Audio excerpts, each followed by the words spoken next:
Hey, what's going on, guys? Nick here, and today I'm going to give you my top 5 Team Affinity cards, Season 2. And yeah, let's get into it with number 5. So, coming out of the AL East, we got Jamie Foxx. I haven't used him in online yet, but I do have him, and I did do the moments with him, and he absolutely he destroys the ball. Yeah, he has bomber, so he's just a home run tanker. And you can play him at first, catcher, or third, but your best bet with his fielding and his fielding is pretty bad, but his hitting makes up for it. And yeah, you can just throw him at first base. Um, so yeah, it's not that bad of a card.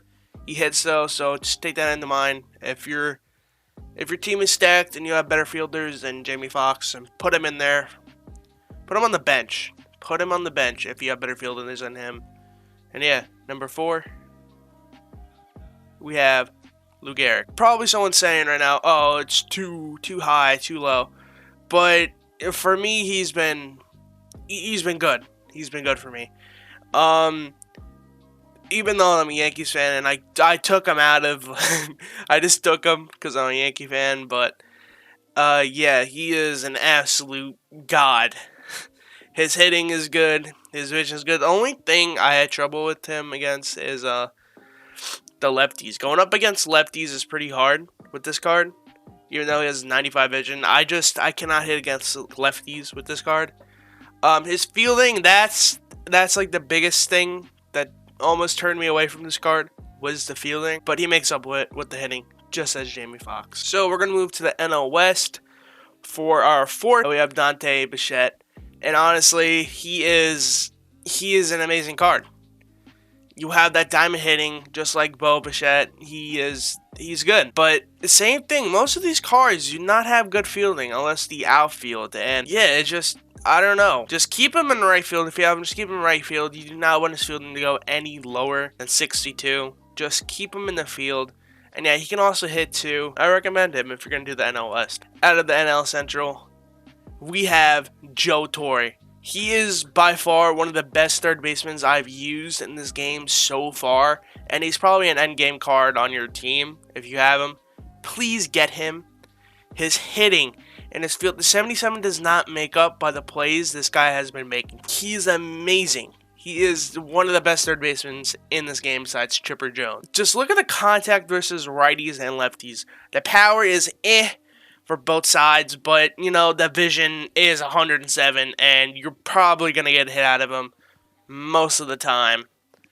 And yeah, I would recommend if you're doing the NL Central, get Joe Torre. We have some honorable mentions, and with our first honorable mention, we have Mark Pryor coming out of the Chicago Cubs out of the NL Central, and this card is absolutely dirty. I've seen videos of people use him, and he is dirty. Our second honorable mention, coming out of the AL Central, is Garrett Crotchet. I have no idea how to say this man's name, but he has outlier 1, so you know his K/9 is gonna, and also his four seam, his fastball is gonna go to like probably 102, and he's gonna pitch. He's gonna pitch for you. If you need a starting pitcher, go with him.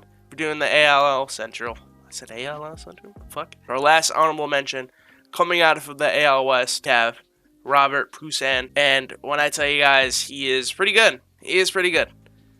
And yeah, I just started using him. I put him over Wander Franco at second base because you'll see who I have at number 1.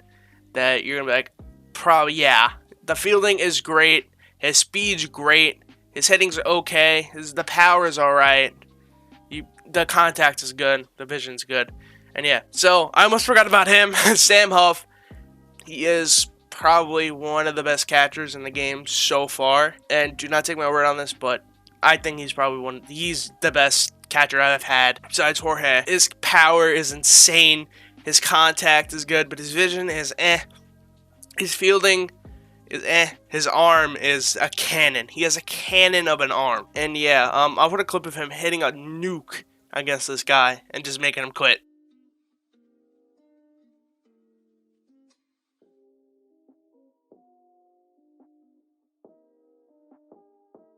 coming on our #1 spot. Everyone is probably just expecting this. We have Jordan Groshens. I do not know how to say this man's name. Sorry if I'm butchering it. But he is so good. His hitting so good. His fielding so good. And I know 83 for shortstop. The other guy from the A's. Yeah, maybe he's better. But this guy gets your job done. If you need him on the field, reliable shortstop. Probably will be on my team by the end of the year still.